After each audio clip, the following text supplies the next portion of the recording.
In this video, we're going to talk about T-slot framing, otherwise known as 80/20 parts or hardware. 80/20 is a brand name, but it's become so common in the industry that it's kind of like Kleenex. It's ubiquitous and everyone uses it, even though there are other companies other than 80/20 that provide the same sort of modular system. And that's what it is a modular building system. It's like Connects or Constructs, if you used to use those growing up, but on an industrial scale. And this system of parts, you're able to create very strong, sturdy, robust, structural structures. And everything relies on the foundation of this system, which is these aluminum extrusions with these T-slots that run through their entire length.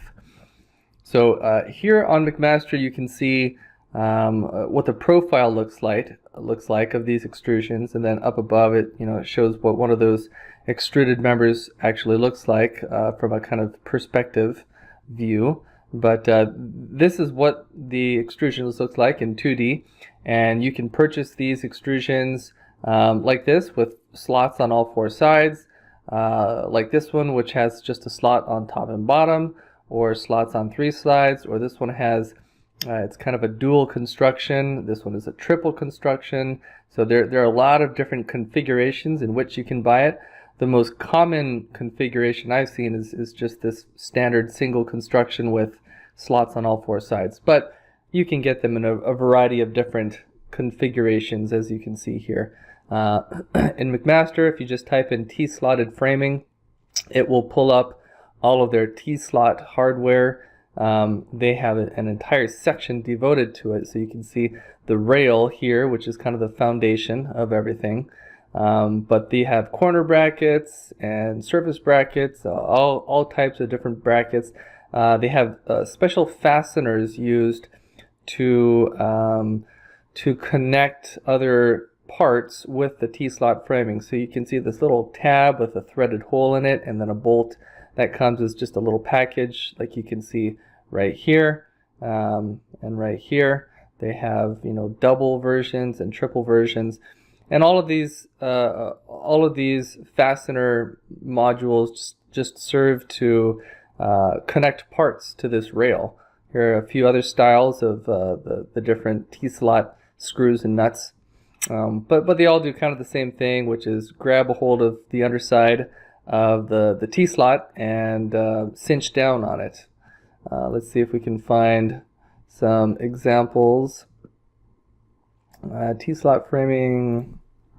Go back to that page we started on. Here we go. And let's see. Pivot. Let's see. This is an interesting piece of hardware. These are just off-the-shelf pivoting members that you can attach, and you can kind of see right here. That's maybe a screw head right there, and that screw head attaches to one of the T-slots with one of the nuts that we were just looking at. But this pivot head right here is an off-the-shelf item. You don't have to spend any time designing that or testing it or validating it. This is a component that a company has already designed and tested and validated, and all you have to do is buy it and start using it. And that is really the power or the great value in this 80/20 system, or this T-slotted framing system, is that they have all these off-the-shelf components that you can just buy and put together. Oh, I keep hitting the wrong button here. Let's see if that works. All right, going back to our main menu. Tube holders. Tube holders. This is another off-the-shelf item here that you can just buy. This one, so it's kind of a dual tube holder there, and this one here just mounts to an 80/20 rail. A few other examples over here. You can see how these tube holders just mount to the rail itself, and there's nothing special about these tube holders. This is just the one I happen to click on, but there are quite a few different components like that these companies have already made, and again, all you have to do is buy them and put it together. There are a variety of panels that you can integrate into your design. This was like a mesh panel and solid panels. They're clear acrylic, so you have a window that you can build into something. You've got latches here, handles, tool holders, covers. If you don't want to see that T-slot, maybe you want a cosmetic covering. Here's a cover there and an end cap for the end of it. So a wide variety of different types of components. Carriages and well, a couple different varieties of carriages. We've used these often. They just slide back and forth on the rail. They don't have any ball bearings in them. They're just sleeve carriages, but they work really well for certain applications. You can buy these in a variety of different colors. Silver is the most common, but you can get black. These are all anodized colors here: black anodized, yellow, green, red anodized. So a ton of different components that you can use to build just a wide array of different structures. And this is not something that you would probably use in a high volume production area, because the cost would be too high. It would be prohibitive. But it's often used in like machine design or automation, where you're only building one or two or maybe three of something, and it's a lot cheaper to just buy these off-the-shelf parts and put together your frame, your structural frame, and then fill it in with whatever other parts that you have. But a lot easier to do that than to design your own frame and have it welded together or something like that. There are a few pictures I picked out. So this is an entire area. It looks like some kind of automation process that's been put together here. And the siding, the frame around the side, this is all 80/20 stuff, and it looks like they have some clear acrylic panels in there. You can see the reflections. Down here is more of a graded panel. But this is a great example of these pretty big enclosures that you can put together. We got some feet down here. These feet are all off the shelf, 80/20 standard stock parts as well. This is just kind of a simple example of how you can put some of those parts together. This is a crude 3D printer that was built with 80/20 extrusions. And then here's the site, 8020.net. Again, 80/20 is a brand name. There are other brands out there that offer more or less the same thing. This is kind of a fun tab here, the photo gallery. Get inspired. You can see all these different classifications that they have: DIY displays, facility, guarding, material handling, all kinds of different things. Let's just take a peek at some of these things and see what we find.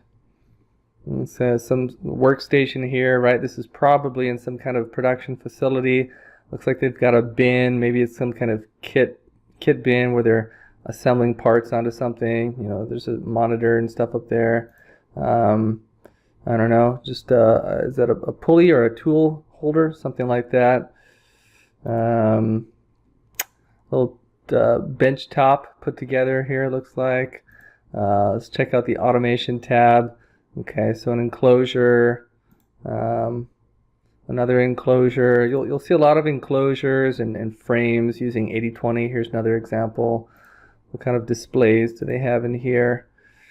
Who knows what that is? Just some display with this might be glass, or it might just be their, I think, acrylic is what they typically sell. Yeah, more displays. Oh, here's something. Oh, look at that, United here at the airport using 80/20 or whatever brand of extrusion that they ended up using. Little signpost. So anyway, a wide variety of different things that you can do. It's a really powerful tool that you can use because it is so modular, and that's really where the power lies, is in its modularity. But that's a little overview of T-slot framing, T-slot extrusions, and some of the things that you can do with it. If you found this content helpful, consider enrolling in our signature program at mypipelineacademy.com.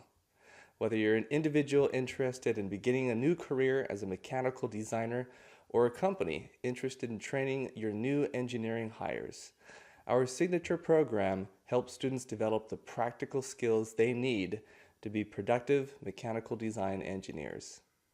Seating is limited. We hope to see you there soon.